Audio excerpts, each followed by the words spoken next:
Is society that much worse off today than it was before?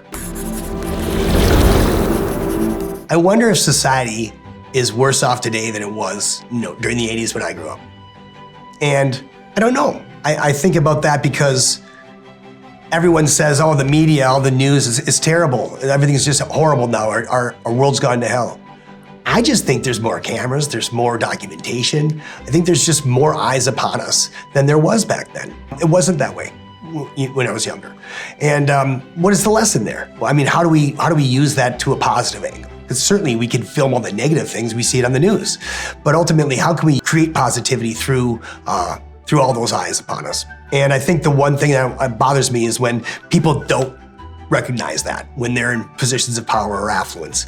And when they think it's a burden, I think it's a blessing. Because the blessing is this: we get a chance to impact people in a beautiful, positive way and to help people. I'm actually using this camera here to try to help my children, maybe help some of you. But it's important for me that this documentation era that we're living in is not just blamed, but it's actually looked at in a positive way. And I challenge each of us to look at how we use our 15 seconds or 15 minutes, whatever it is, of fame and do the right thing. We have an opportunity to influence others in a positive way and really give back to society.